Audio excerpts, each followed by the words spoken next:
Olá, bom dia, boa tarde, boa noite, tudo bom aí, tá voando? Então vamos lá. Concluímos nosso conteúdo do nosso livro didático do primeiro bimestre. Agora vamos à revisão, certo? Vocês terão atividades em breve. Eu vou postar aqui no segundo livro, no segundo vídeo, porque esse é o primeiro, a primeira parte da revisão, beleza? Então vamos lá. No primeiro bimestre, o primeiro assunto abordado foi os povos e países do mundo atual. Mas para falar do mundo atual, dos povos do mundo atual, vamos voltar lá atrás. Página 3 do livro didático de vocês. Aí vamos o seguinte: o Homo sapiens é o homem moderno, o homem que pensante, certo? O nome científico dado ao mais evoluído dos seres humanos, certo? Tem um trecho aqui no livro que ele fala assim o seguinte, que nessa época esses nossos ancestrais tiveram como desenvolver a habilidade de navegar distâncias enormes de maneira segura e controlada. Há cerca de 16 mil anos acontecia a importante travessia da Ásia para o Alasca, pelo Estreito de Bering, dando início à primeira colonização do continente americano pelo Homo sapiens. A Ásia, nós temos ela aqui. Eles fizeram o caminho contrário e chegaram até a América, lá, no Alasca. Então é um trecho curto, não foi uma grande navegação, certo? Está um pouquinho distante o meu mapa mundi ali, mas é só para vocês terem uma orientação. Eles saíram daqui do Alasca e deram a volta, chegaram aqui, certo? Aqui da parte da Ásia e chegaram até o Alasca. Belezinha? O Homo sapiens, como nós já falamos, foi o primeiro a ter um telencéfalo altamente desenvolvido e um polegar opositor, certo? Aí aqui na página 4 nós temos a trajetória do homem, aí vem desde os neandertais, que foram os primeiros artistas a pintar em grutas, né?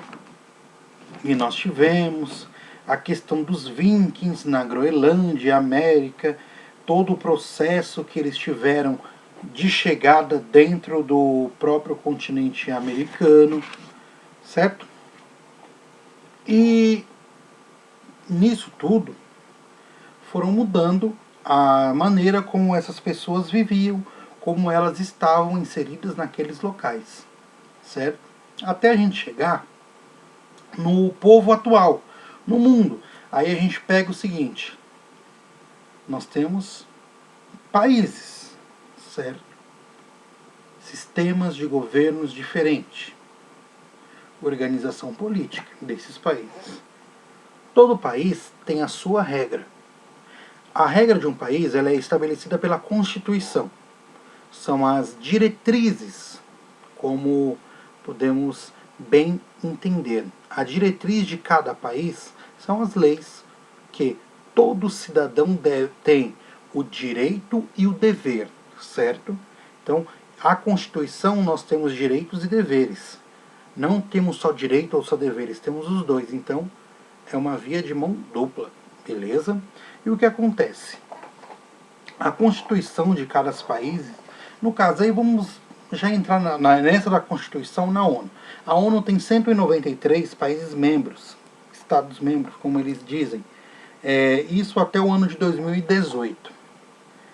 Porém, tem muitos outros que não são reconhecidos e algo mais.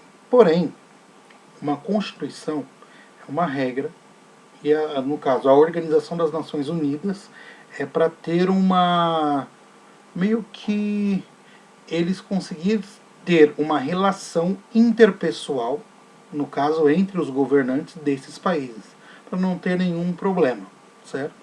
Então ela vai interferir, mesma coisa que eu falei para vocês sobre o Haiti, a questão do exército brasileiro no Haiti.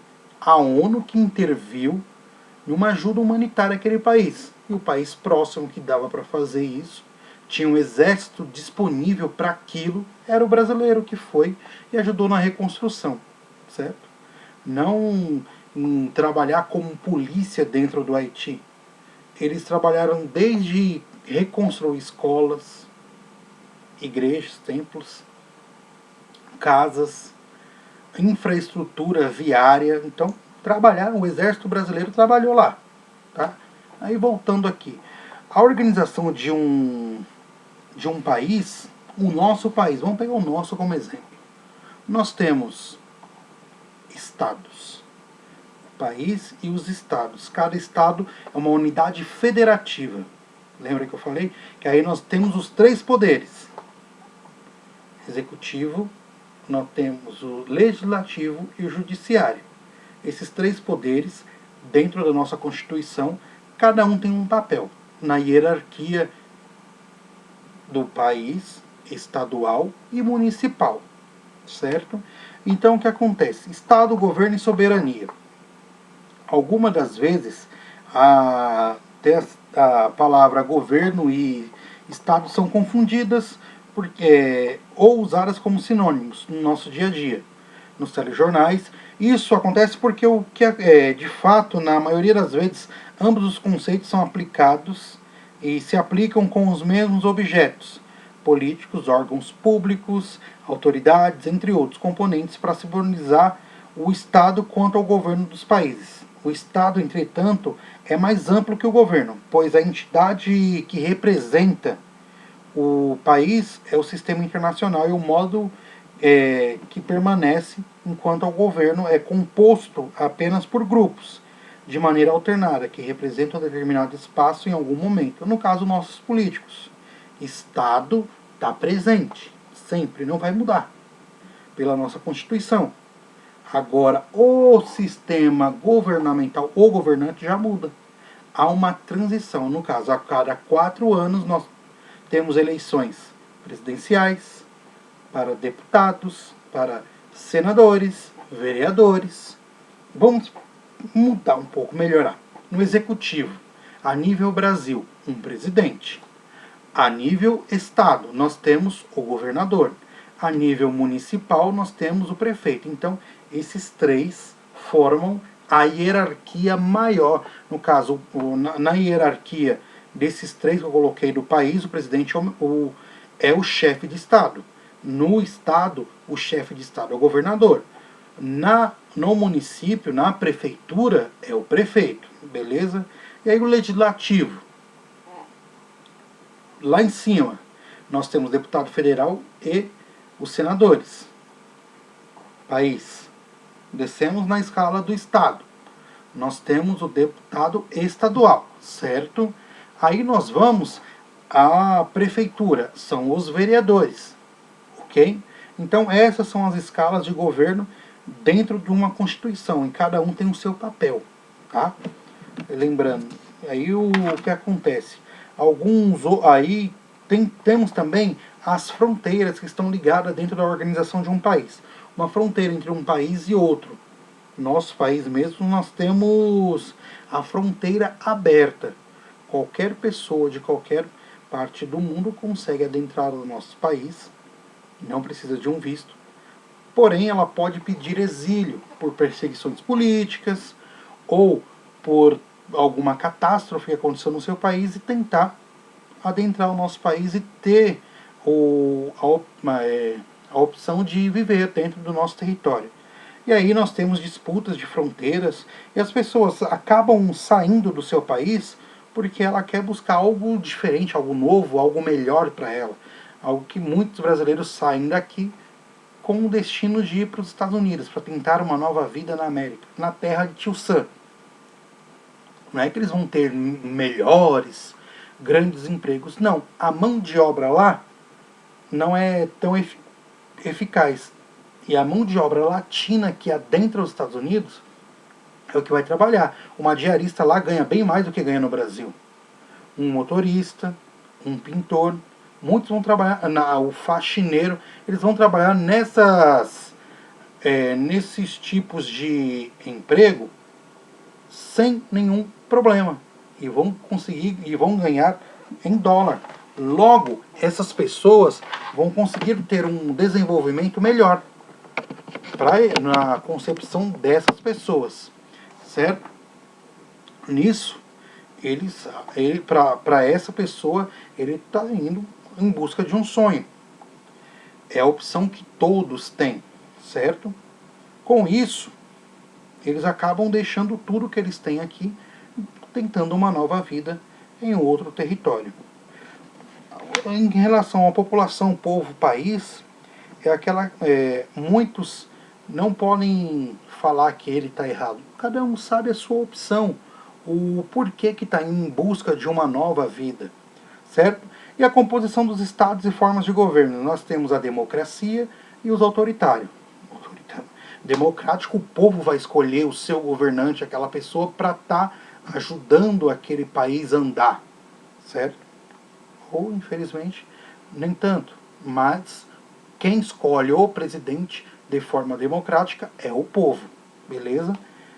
O governo autoritário, ele partiu de uma democracia e assumiu o autoritarismo, assim como no passado, lembram-se do absolutista, na monarquia, que ele mandava e queria, era o dono da cocada preta? É mais ou menos assim.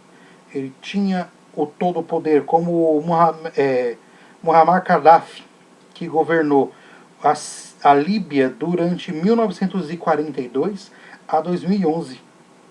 E o que acontece?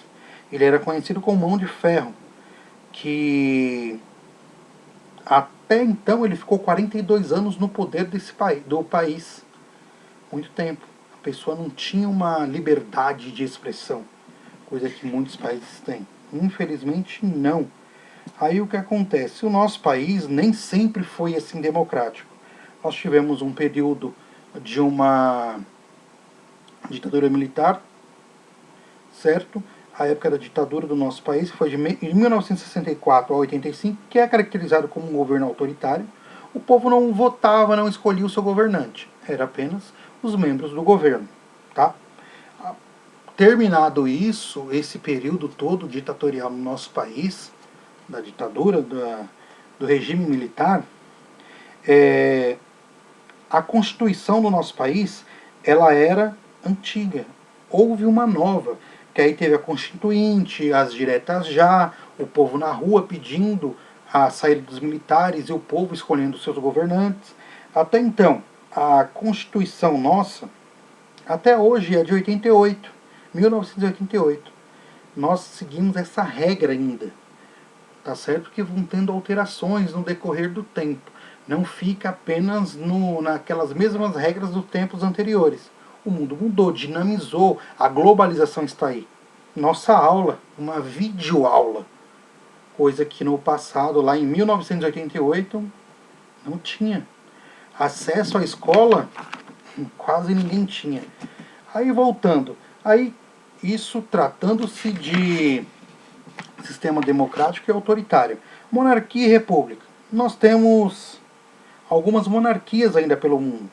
Porém, em todas elas, o próprio rei, rainha, príncipe, tem o governo nas mãos. Muitos dos casos, essa pessoa, representada pelo chefe de Estado, ele está lá como a família real britânica, a Rainha Elizabeth. Ela está lá.